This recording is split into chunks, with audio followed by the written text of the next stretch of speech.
boom, boom, boom, boom, boom, boom, boom, boom, boom,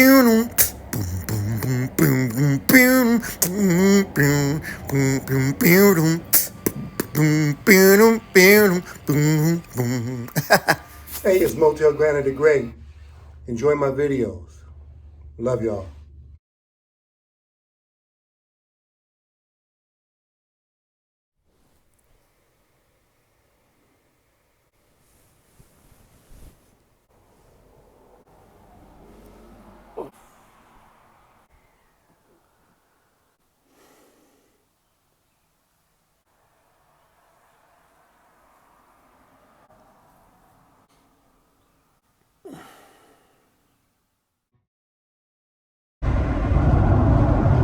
Hey, this is the last part of the Motell Granite show. We've been talking about 3 phases. Shout out to Gerald doing Gerald's talk. And he brought up some key stuff about reading the Bible, prayer, and also meditation. So meditation to me is when you can kind of bring it all together. When you can sit down in a space, maybe an empty space if it's possible, and draw all of the information in, what you read biblically, and correlate that with what you're experiencing, past, present, or in the future. Tie it together with that.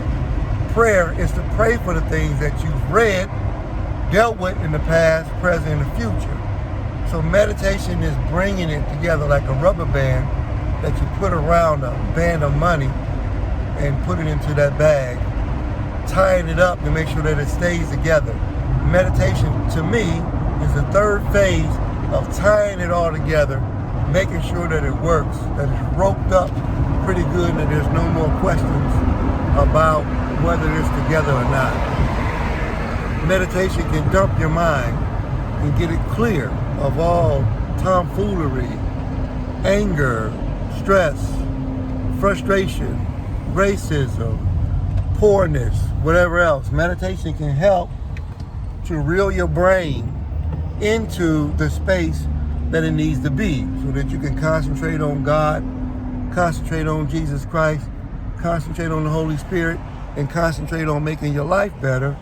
Whether it's money you want to get into your life, you can pray for it after reading the Bible and it tells you, it's okay, go ahead, go ahead. You can go ahead and do it. So it's a win-win situation. So once again, we give a shout out to Gerald for the 3 principles that he gave me. Reading the Bible, praying, and then meditation. 3 biggies, okay? 3 for me is the Holy Trinity, God, Jesus Christ, the Holy Spirit. 3 again is for me, my mother, my sister. 3 again is for me, my son, and my daughter. 3 again is for me, the jersey number that I wore in college when I won a state championship in football, Minnesota. Shout out to Vermilion Ironman in Minnesota, the state of Minnesota, Ohio included, Georgia here, California, Florida, New York, all over the place, the whole planet, every state in the United States, everywhere else. It's the Motell Granite Show. Thank you for watching. Subscribe, like, comment, thumbs up, or whatever, all of that other good stuff. Y'all have a great day. Stay blessed. This is Motell Granite for the Motell Granite Show. I love y'all.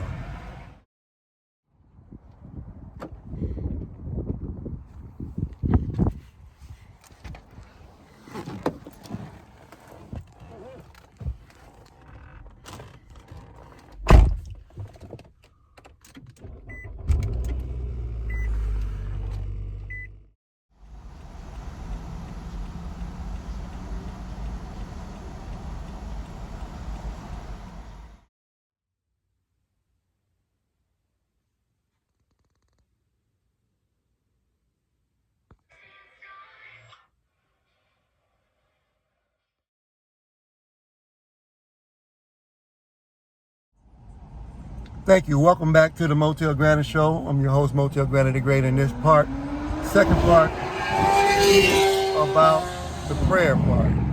Prayer can be done on your knees. Prayer can be done with your hands folded in front of your face. Prayer can be done anywhere. Sometimes people are in prison or underneath the gun or facing a gun, and then they want to pray. So some people pray over their food.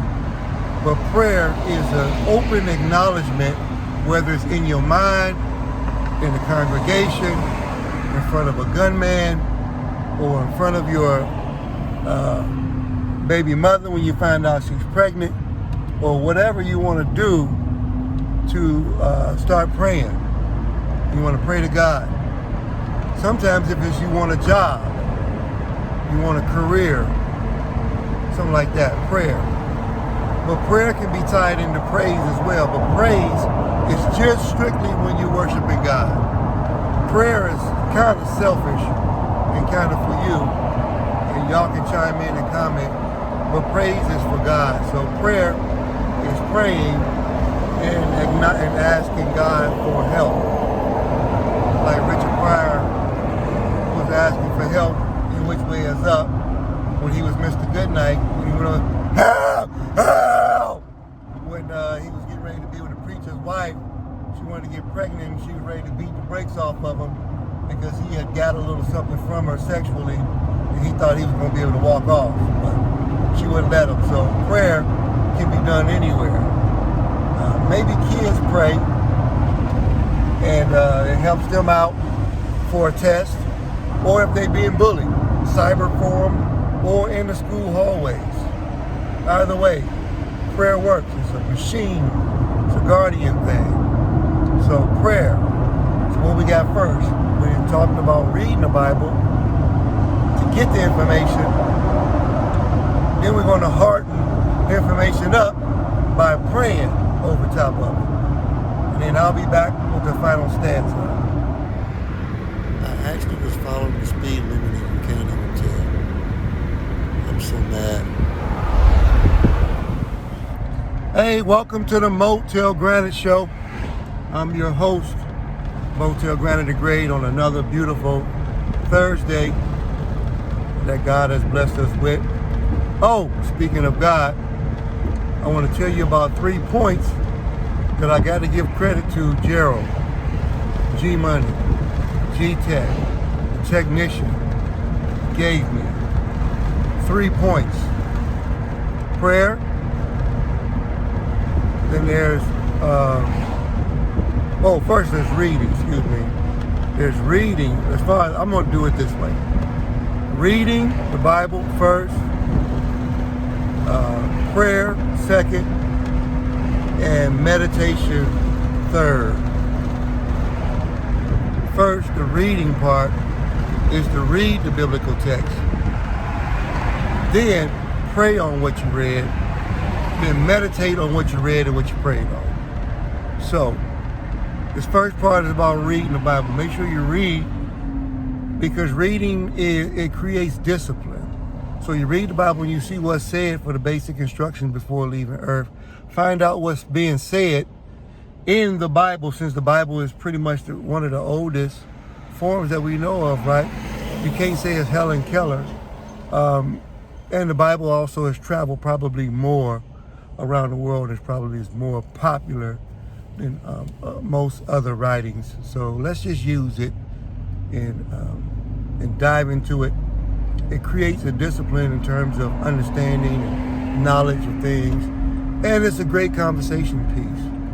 A lot of women are into God now.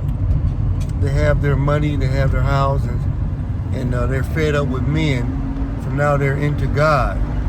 So they're into, don't ask them nothing about the Bible because they probably couldn't tell you nothing. But here's where you can be impressive. You see it, you can't impress her with sex, and you can't impress her with your money. So see if you can impress her with your biblical knowledge of reading. I'll be back right after this commercial break.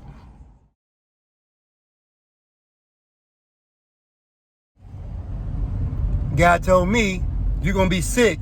That bullshit. God told me you're gonna be broke. That bullshit. God told me you ain't never gonna be nothing. That bullshit. God told me that my baby mamas was with another man. That bullshit.